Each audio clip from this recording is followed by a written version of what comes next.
случайно увидел эту штучку летающую, прицепился и поехал по берегу ползать. Точнее, он меня давай таскать. Что с ним не то?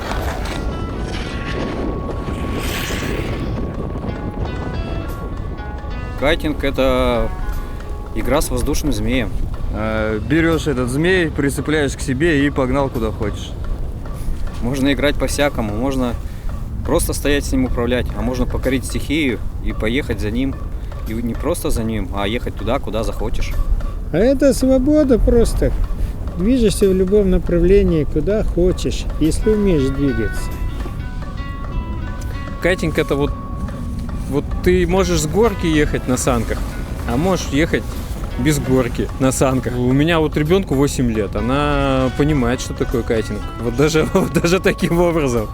Она понимает, что в небе парус, а папа на лыжах едет. Все, ветер дует, больше ничего не надо, все понятно. И как кораблик плавает с парусом, так и лыжник. Только не по воде, а по снегу. Ну, особенности кайтинга это прежде всего ветер, конечно. Обуздать ветер это особое удовольствие, которое сравнимо, наверное, с какой-то зависимостью, но, естественно, в хорошем смысле этого слова. Эта зависимость не позволяет тебе сидеть дома, когда шевелятся деревья зимой или летом. Ты видишь ветер, берешь снаряжение, выезжаешь на спот и начинаешь кататься, тренироваться, гонять и получать удовольствие. Все просто. Взял кайт, одел лыжи или доску и поехал. Ветер, он и помощник, он и то, что хочет тебя иногда убить. Как в фильме «Аватар». Если твой кайт не хочет убить тебя, значит, это не твой кайт.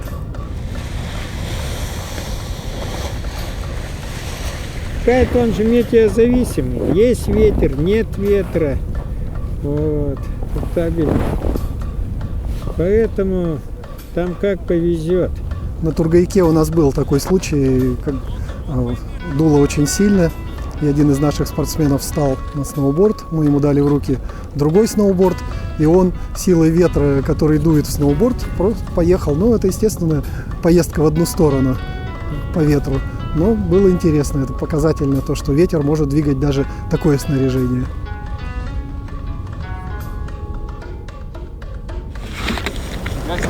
Так, где лыжи? Я сейчас быстро прокачу. Ты меня поймаешь? Если я не знаю, что там по настройке. Да что ты тут настроил? Совсем не летит. Это ты меня пошел. Вообще не летит. Надо проставки какие-то, Витя. У меня есть в машине. Есть тропа, Витя.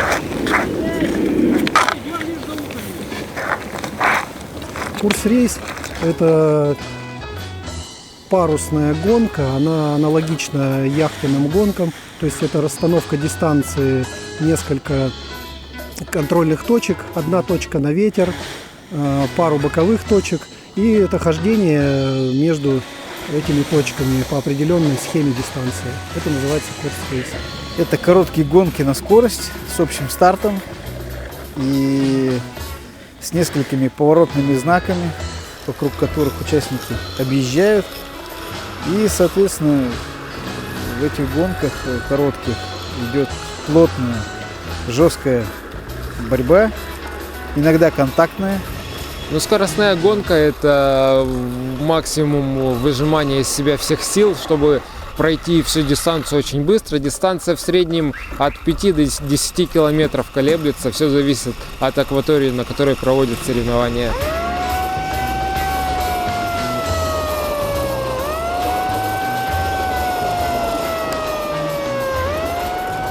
Ну да, это спринтерские гонки. Я иногда называю их, когда короткие гонки в районе 5-5,5 километров, шорт-треком определенным кайтовым.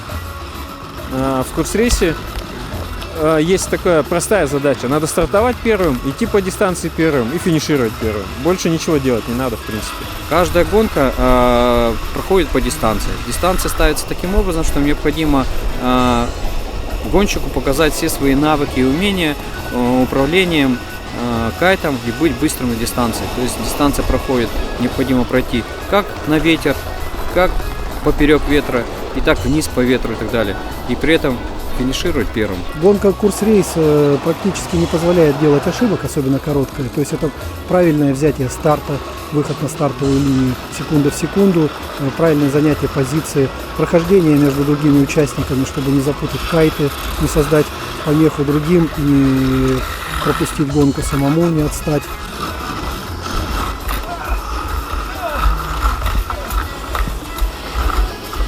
Зашибись! Все, просрали. Еп!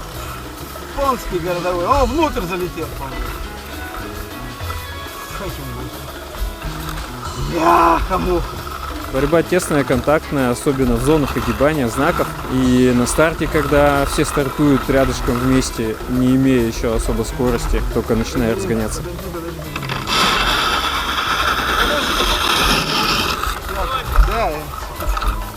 Там возможны столкновения какие-то, да, пересечения, запутывания кайтов.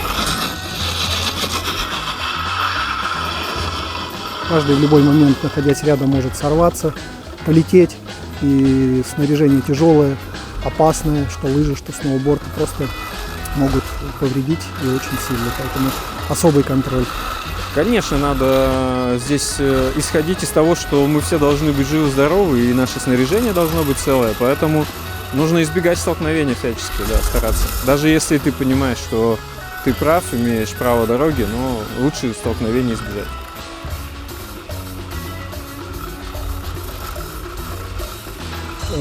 Это контактная гонка, это контактная борьба с другими спортсменами, вплоть до каких-то аварийных ситуаций. И то есть надо правильно уходить от этих ситуаций, уметь как-то где-то даже в ущерб себе немного, но сохранив обоих спортсменов, которые попали в контакт, на дистанции. Это, наверное, дороже стоит, чем погнаться за 2 секундами и завалиться вместе с этим спортсменом. Здесь, во-первых, в гонках все как бы работают каждый сам за себя, как бы и команды нет, а с другой стороны взаимопомощь, вот, она все равно присутствует. Даже кто ходит кайт, все равно помогает друг другу. Запутался кайт или еще что-то, всегда приходят на помощь. Мы же друзья, на дистанции мы спортсмены, мы боремся, а за пределами дистанции мы друзья, мы люди, мы общаемся, обсуждаем. А еще больше могу сказать, что когда на дистанции есть хорошая борьба, то и на берегу есть потом что обсудить.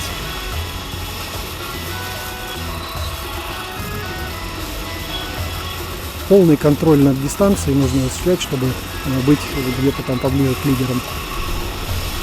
Ты не просто едешь там, машешь им, вот проехал все, а пока едешь, ты думаешь, что дальше будет.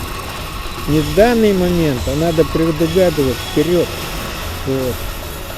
Куда ты едешь и для чего. Прежде всего, конечно, угадать ветер нужно кайтом. То есть каждый участник соревнований имеет линейку кайтов. Как минимум это 3 кайта, а сейчас уже 4 и 5 кайтов. И вот выбрать правильный кайт, и даже поменяв его в процессе одного гоночного дня 2 раза, а то и 3 раза, это вот, конечно, присутствует.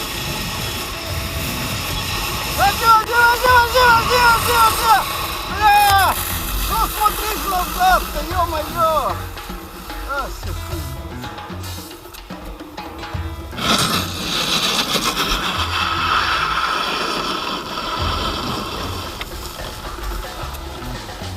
Стропы порвали. Но управляющий, этот на красном, который в красном костюме, ну развернулся передо мной прям. Ну в красном костюме я вообще. Ну что, у меня кайт в него залетел между этими. Между стропами к нему. Все, он его тут же поднял и своими стропами перерезал мои стропы. Я ему кричу, подожди, не поворачивай. Ну,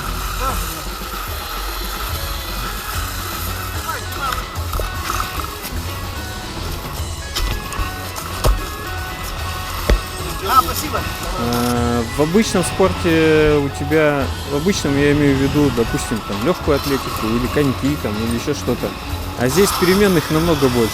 Здесь и кайт, и длина строп, и состояние покрытия, и сила ветра, и направление, переменные, непеременные. То есть вот этих переменных, их настолько много, что вот становится значительно интереснее, когда ты можешь во всех переменных, да, внести какие-то изменения, что-то попробовать новое, что-то настроить такое вот и получить результат, соответственно, и получить от этого удовольствие, получить адреналин.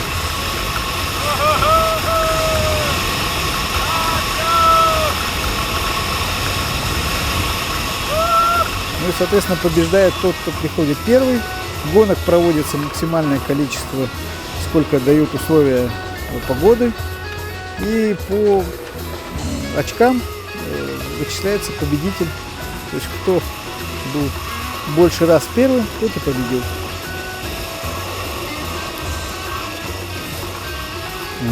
Это такой своего рода уральский серфинг в нашем понимании, да. То есть все ждут там ветра, все ждут погоды, все, в общем-то, и ветер-то дует, в общем-то, для всех объединяющий момент, да, в первую очередь это ветер.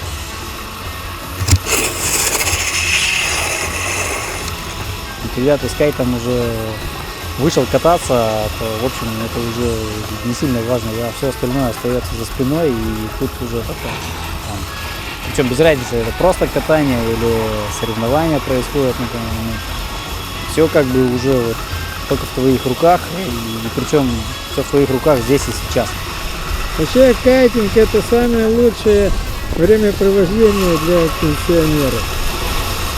Вот. Вышел на пенсию, бери кайт и катайся. Но спорт-то дорогой, с одной стороны, это нужны лыжи или доска хорошая, кайт, который стоит немало денег. Ну а когда уже гоняешься и едешь, одного кайта мало, надо хотя бы два.